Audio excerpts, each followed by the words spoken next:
Je m'appelle Al-Fadi. Voici comment j'ai découvert la vérité. La vérité est que, grandissant comme un musulman, je n'ai, au grand jamais, pensé à Jésus comme étant spécial. Malgré le fait que le Coran le dise. Aujourd'hui, quand vous regardez en arrière, vous dites, waouh, il est appelé la parole de Dieu, il est appelé l'Esprit de Dieu, sa naissance virginale. Il a même créé à partir de la boue, ou de l'argile, des formes d'oiseaux, et a insufflé la vie en eux. Vous ne pensez pas à ces genres de choses. Vous dites, oh, c'est juste un prophète, ce n'est pas grande chose. Tous les prophètes ont leur propre miracle. Et cela s'est avéré être son miracle. Mais Mohammed est le spécial. Il est celui qui a été envoyé à toute l'humanité. Il est le dernier messager de Dieu. Le sceau des prophètes, avec le message final qu'est le Coran. Et l'islam est la religion qu'il a apportée à l'humanité, la religion finale. Vous vous enfermez donc dans cette finalité. Et vous ne vous concentrez pas vraiment beaucoup sur Jésus. J'ai terminé mes études, à l'université, avec le diplôme d'ingénieur. Et puis mon père m'a encouragé à envisager un diplôme d'études supérieures. Je suis venu aux États-Unis pour la première fois. En fait, c'était la première fois que je quittais ma ville natale. Dieu était souverain sur tout cela. Et c'était un rendez-vous vraiment divin, si vous comprenez. Je suis venu aux États-Unis, en pensant que je parle très bien l'anglais. Et j'avais étudié l'anglais non seulement à l'école, mais aussi chaque été, je profitais du fait que le consulat britannique avait un institut d'anglais. J'allais donc là-bas, étudiais et pratiquais des conversations, jusqu'à ce que je vienne aux États-Unis, où je me suis rendu compte que les Américains ne parlaient pas du tout anglais, ils parlent de l'anglais américain. Et j'ai été gêné plusieurs fois dans des conversations. Je suis donc allé voir mon professeur, et je lui ai dit, tu n'arrêtais pas de me dire que je m'en sortais très bien au centre d'anglais. Mais je ne pense pas que je m'en sors bien. Et voici pourquoi. Elle a donc dit, eh bien, nous avons une solution pour cela. Généralement, chaque grande université a des étudiants, disons, un bureau des étudiants internationaux. Quand tu iras dans le nôtre, tu leur diras que tu es intéressé à atelier d'amitié, avec une personne ou une famille. Et ils te connecteront avec quelqu'un. En fait, je ne savais pas que beaucoup de ces entités étaient en fait des ministères chrétiens. Et j'ai fini par en trouver un, qui s'appelait les Amis internationaux. J'ai rempli ma demande, et en quelques semaines, j'ai reçu la lettre, me présentant une famille. Leur amour, leur passion, pour servir le Seigneur, bien sûr, à travers moi, je ne connaissais pas ces phrases à l'époque. Comment ils m'ont accueilli. Comment ils ont pris le temps de m'emmener à des endroits. Et je me souviens, quand j'ai obtenu mon diplôme du centre d'anglais, ils ont pris un jour de congé, c'était un vendredi, et ils sont venus juste pour me soutenir. Et cela m'a vraiment touché. Et, je pouvais voir que leur amour était authentique. Au cours de cette relation, j'ai été invité au repas de Thanksgiving chez eux. J'ai rencontré leurs parents, leurs voisins, leurs églises, leurs amis. Et vous pouvez dire qu'il y a quelque chose de spécial à propos de chacun d'eux. Ils ne ressemblaient pas à l'Américain typique, ou au chrétien de non typique, celui contre lequel j'avais de l'opposition. Et puis ils ont commencé à me poser des questions sur ma foi. Et ils ont partagé leur cheminement vers le Christ. Et j'étais confus, quant à la raison pour laquelle quelqu'un va dire qu'il est un disciple de Jésus, alors qu'en fait, ils sont tous chrétiens de toute façon. Quelque chose n'était donc pas clair. Mais je pouvais dire qu'il y avait des changements dans leur vie, qui les rendaient différents. Et franchement, je ne savais pas quoi penser de tout cela, mais la graine était plantée. Il m'a fallu environ 12 ans de cheminement, pour en savoir plus sur Christ, à travers les chrétiens nés de nouveau. Et à la fin de tout ça, j'ai découvert que je n'avais vraiment aucune base solide sur laquelle me tenir. Je ne pouvais pas réfuter beaucoup de leurs arguments, ou même leurs questions.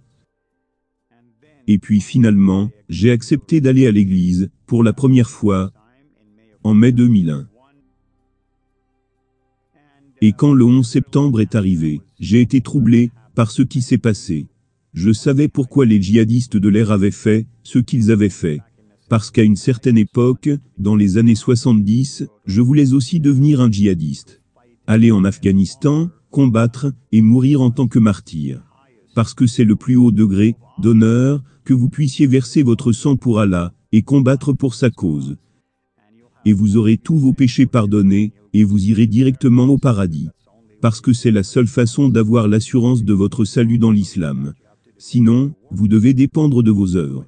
Et personne ne sait ce qui va se passer. J'avais peur d'aller à l'église ce week-end-là. Mais mes amis m'ont convaincu que c'était vraiment une bonne chose d'y aller. De ne pas m'inquiéter, que personne ne va me déranger. Je suis allé, et j'ai entendu le message du sermon sur la montagne, quand Jésus dit, « Aimez vos ennemis, et priez pour ceux qui vous persécutent. » Et j'ai repensé à ma propre relation avec la première famille, et les autres familles. Et je peux maintenant dire pourquoi ils étaient tellement gentils, doux, et aimants. Parce que c'est le modèle qui leur a été fixé. Quelques mois plus tard, en novembre 2001, j'ai accepté Christ, comme mon Seigneur et Sauveur. J'ai hésité, au début, comment le dire à ma famille. Car je savais que cela ne serait pas pris à la légère. Après avoir accepté Christ, j'ai perdu mon mariage. J'ai presque failli perdre mon fils. J'ai fini par perdre mon emploi, car le 11 septembre avait détruit l'économie à cette époque. La perte de revenus m'a fait perdre ma voiture, ma maison. Et je me suis retrouvé sans rien, en 3 mois. Et c'était la chose la plus terrible que j'ai vécue. Et pourtant, Dieu a répondu de manière étonnante. Des gens m'ont proposé de vivre avec eux. Je me souviens qu'une fois, j'avais tellement faim, et je ne savais pas où aller, et trouver de la nourriture, et même comment payer. Et un voisin d'à côté, qui ne m'a jamais rencontré dans sa vie, je ne sais même pas s'ils étaient des croyants, ils ont frappé à ma porte et ont dit, « Eh, nous avons des restes de barbecue que nous venons de faire.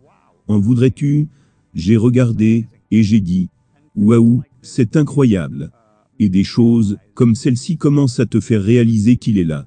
Il t'entend. Il entend tes cris, et il est là pour te protéger. Mais il le fait à sa façon. Il ne veut pas que tu le fasses à ta façon. Parce que j'avais beaucoup de fierté venant de mon passé. Et le Seigneur dit, « Eh bien pour que tu me serves, nous allons te débarrasser de cet orgueil. Alors commençons d'abord par ça. » Et c'est comme ça que je suis parti. Quand j'ai accepté le Seigneur, initialement, et c'est assez intéressant, presque tous les musulmans à qui j'ai parlé, et qui sont devenus des disciples de Jésus, ils veulent se distancer des autres musulmans sur le champ. Et ils veulent s'associer avec des Occidentaux, pas avec des Arabes, parce qu'ils ont l'impression que c'est une culture et un environnement intimidant. Et c'est ce que j'ai fait.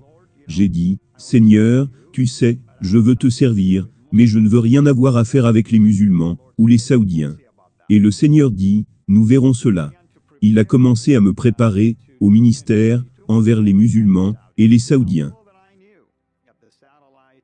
Maintenant, peu je savais, que les programmes par satellite étaient un des moyens parfaits, pour entrer dans leur salon, et leur parler.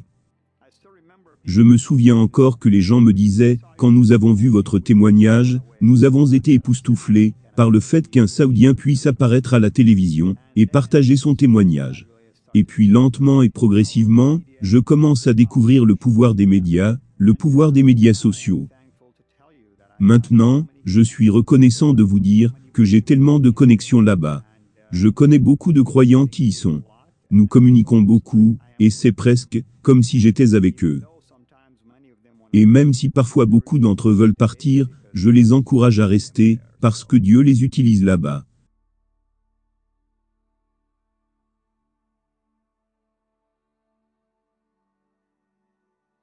La parole de Dieu est le meilleur endroit où aller.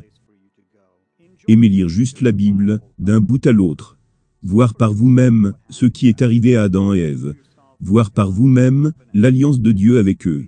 Lisez l'Évangile, voir ce que pensait Jésus, pourquoi il est venu mourir pour votre péché. Je suis content que vous fassiez ce voyage, de recherche.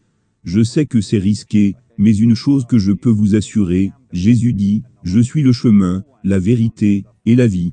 Personne ne vient au Père, sauf par moi. Personne ne va au ciel sans Jésus. Vous êtes sur la bonne voie. Il ne vous reste plus qu'à lui faire confiance, et à le suivre. Et il vous conduira sur le droit chemin, que vous et moi, en tant que musulmans, avions l'habitude de prier, et demander à Dieu ce droit chemin, tous les jours, 17 fois par jour. Si je suis sur le droit chemin, pourquoi devrais-je lui demander de m'y guider? Et j'ai trouvé Jésus. Et maintenant, vous savez quoi? Je ne lui demande même plus, car il m'y a déjà conduit, et il te conduira aussi.